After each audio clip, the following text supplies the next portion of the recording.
Clinton. Get on the install list now by clicking the Connexus icon at DeWittDailyNews.com. Fiber internet is coming to Clinton. Get on the install list now.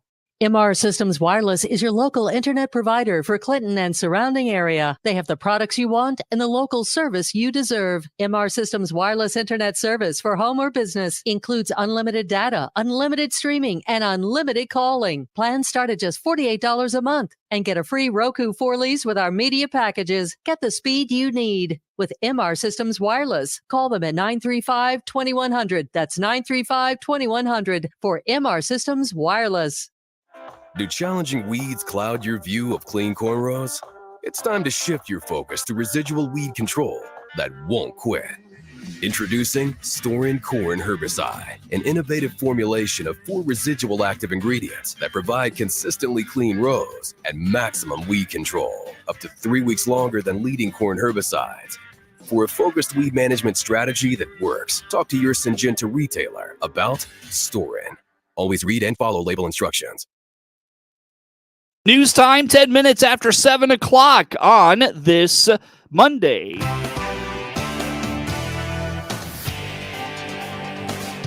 Top of the morning from the newsroom of Regional Radio and DeWittDailyNews.com. I'm Seth Lawrence with this expanded local newscast brought to you by Baum Chevrolet Buick in Clinton, your Silverado headquarters. And the morning show streams to Facebook and YouTube. It's brought to you by Peterson Insurance, your Pekin Insurance agent in Clinton.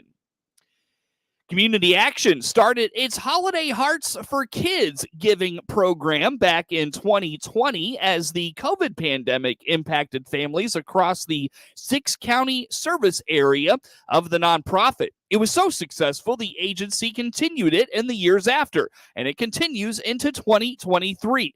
Breanne Titus is the Director of Agency Development for Community Action and indicates this program runs on the support of its communities to support underprivileged kids. Holiday Hearts for Kids is basically buying gifts for kids that probably wouldn't get a gift for Christmas normally. So we started this project in 2020. Obviously, the pandemic kind of led us to this project for us because we knew that people were struggling. We knew that finances were tighter in some families than they had normally experienced. You know, people were dealing with layoffs that normally were working full time. And so we thought, how can we make sure that we can bring some joy to kids even in some of the hardest times of our lives? You know, none of us expected a pandemic. None of us expected what that was going to look like for our families. And so we wanted to do something to kind of take that stress off. And so we started this project and we asked community members that could to donate to our fund and to allow us to buy gifts for local kids for Christmas. And some of these kids, this was the only gift they got for Christmas. So we allowed the parents to kind of determine, is this going to be a present from you? Is this going to be a present from Santa? Like who, you know, Santa's coming. You know, we let them make that decision. And we had so many families that were so grateful that we have decided to continue to do this program. And we're in our 4th year of this. Okay. Just a great program in its entirety. Anyone in need is welcome to be a part of this program. Titus says it's as easy as giving your local community action office a call to get signed up. If you are a community member that wants to support the program, they ask you make a cash donation so they can buy toys for kids in the program. And so if you're a family that's listening and you are in need, you're going through some financial struggles right now, and you're trying to stress to think, how am I going to provide a Christmas for my kids? Please call us and tell us what the ages and gender are of your children so we can buy them presents out of this fund. And so we can't buy the presents without community support. And so again, if you're listening and you are somebody that has the ability to give, we definitely recommend that you do. There's different levels of donations. So we ask for at least $50 just because we try to get each child a gift that is a value of $50. And so it's a larger gift, but you can go up to 100, 150, you can give 500, or you can give 20 if you can only give that. So there's all these different options to contribute, but that's how we're able to buy these gifts. According to Titus, community action staffers go out and shop, then come back, and some volunteers help wrap gifts and then get them ready to distribute in early December. So what we do, we collect all the money, and then capsule staff and volunteers go and actually purchase those gifts. I have done it in the past. I love it. It's so fun to go, okay, we have a 3-year-old girl. What are we going to pick out for her? And we really do hand select these gifts for that child based on age and gender. And it's just a fun experience to be a part of, to do that. So we do hand pick these gifts, we wrap them, and then we deliver them to the family. Very fortunate the last couple of years, we've had volunteers that love to wrap that come in and wrap the gifts for us. And so we will be looking for people to do that. So if you really enjoy wrapping gifts, or maybe your kids are grown and you don't get to wrap as often as you would like, we need help. So we provide all the supplies you need. We just need a person to do it. And, you know, we've had some really good luck the last couple of years to get all of that done. If you'd like more information on the program, Titus directs you to capsule.info to find community action on Facebook as well for more information. As parents across the state know, October closed itself out with a very, very cool night for Halloween. However, it still ended up being warmer and dry. James Otten at the National Weather Service in Lincoln indicates because of a warm start to the month and remaining mild throughout, it ended up being warmer than normal. October actually was above normal for temperature, not too high, like a degree above normal for the month, and then precipitation was just slightly above normal, like 0.4 of an inch above normal, which really is not that much. We didn't have we had several days there toward the end of the month where we did get some precipitation. That was, you're looking at the 25th of October through about the 29th and 30th. There was a little bit precipitation, and not a great deal either. So if we were in a drought like we were earlier this year, you know, wouldn't have been a drought buster either. But we did end up a little bit, like I said, above normal because of the rain we had toward the end of October. Otten points out the disparity, though, was not great. It ended up only being a degree above the average temperature. We were having temperatures in the 70s and 80s at the beginning of October. And then even toward the middle of October, we were looking at, 60s and 70s. So we were, and then even toward the end, I mean, you're looking at like the 23rd, 24th, 25th, you were still seeing temperatures in the 70s for highs. So we definitely were above normal, during parts of the month, and far enough above normal that even though we were below normal, let's say toward the end of the month and Halloween, it didn't pull it down far enough for it to be a below normal type of a month. So yeah, it was just a little bit, it's about a degree above normal for the month. Not too bad. I mean, yeah, it's above normal, but not a lot. Average temperatures for October tend to come out around 55 degrees. This week, look for temperatures to be above normal and possibly remaining that way for the remainder of the month. Otten does point out if we see some rain roll in, that could cool things down temporarily, but overall, he predicts a warmer than normal close to November. News time is 17 minutes after 7 o'clock on this Monday. We've got plenty more coming your way on the WHOW Morning Show. Looking for Chevrolet inventory? This is Scott Baum from Baum Chevrolet Buick here in Clinton. We have the all-new Chevrolet Trax, Blazer, and Trailblazers coming. Plus, several Chevrolet Equinoxes and Traverses are here. This month, take advantage of extra $1,000 trade-in assistance on your trade. There's always a need for quality trades here at Baum's. BaumChevyBuick.com. Right from the start. Are you a good listener? Has anyone ever accused you of being a problem solver? Do you get a thrill out of having people say yes to you? If so, the Miller Media Group would like to talk to you. Here at the Miller Media Group, we have a ton of fun helping businesses grow, and we could use some more help. So if you or someone you know has marketing and advertising experience or any of the previously mentioned skills and wants the opportunity to earn with commissions over $50,000 a year, send your resume to sales@randyradio.com. That's sales@randyradio.com. The Miller Media Group is an equal opportunity employer. This Miller Media Group radio station and our online daily newspaper, DeWittDailyNews.com, have got winter weather covered. With our exclusive event delay software, closings and cancellations are posted instantly when received, 24/7, and also air every 10 minutes during applicable times. And find out the latest road conditions at the road conditions icon on DeWittDailyNews.com. Whether online or on air, we've got you covered. Central Illinois' most listened to agricultural radio station, WHOW, provides the latest farm news online. By directing your browser to IllinoisFarmRadio.com on your favorite electronic device, you'll find the guest list for this week's WHOW morning and noon farm shows, the latest commodity prices, and farm news from the USDA, Illinois Department of Ag, Illinois Farm Bureau, and more. Bookmark this URL on your favorite device, IllinoisFarmRadio.com, IllinoisFarmRadio.com, and be in the know. News time is 19 minutes after 7 o'clock on this Monday. Again, I'm Seth Lawrence with you folks today for this expanded local newscast.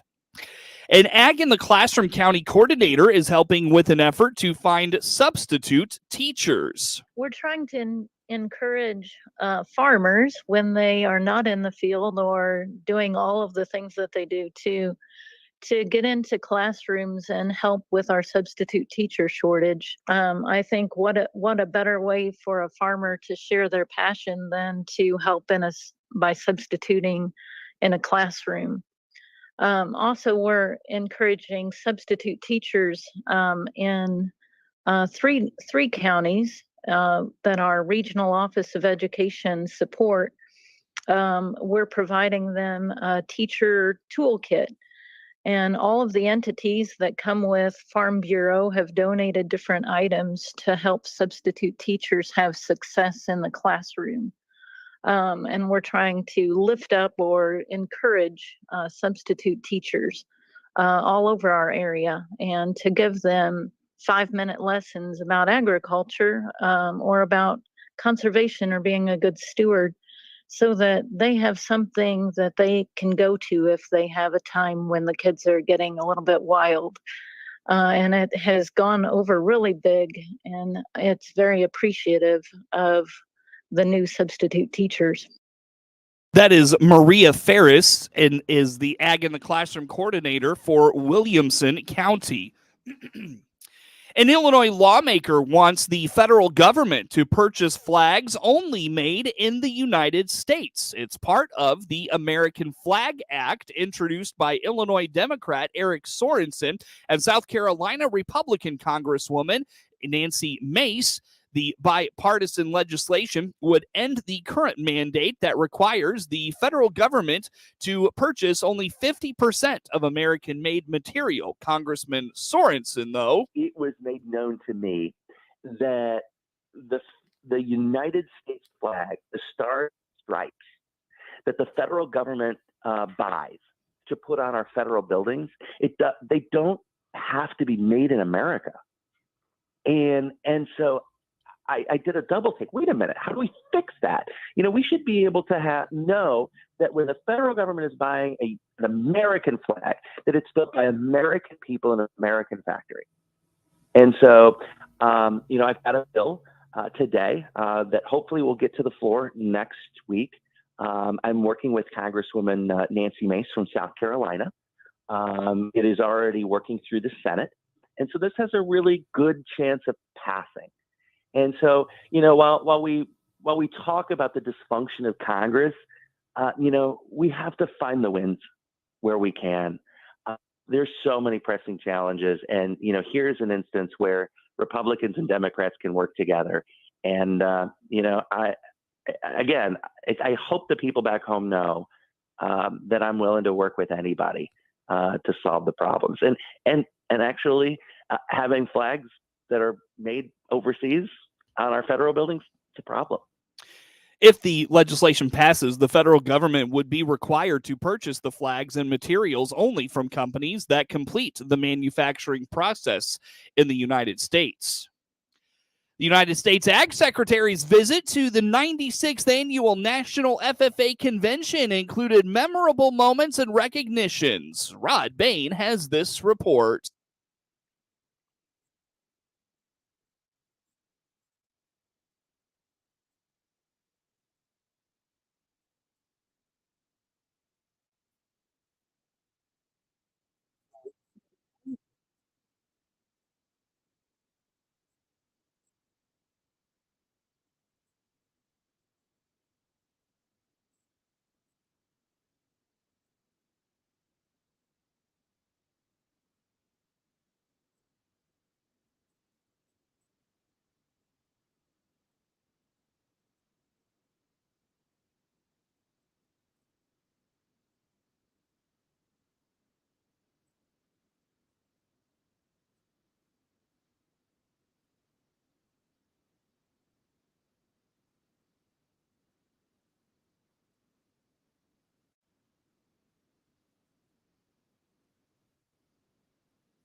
President Joe Biden has launched a nationwide series of rural events to announce investments to revitalize struggling rural communities. Gary Crawford has this report.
News time is 29 minutes after 7 o'clock on this Monday. Coverage of news is brought to you by Baum Chevrolet Buick in Clinton, your Silverado headquarters, and the morning show streams to Facebook and YouTube.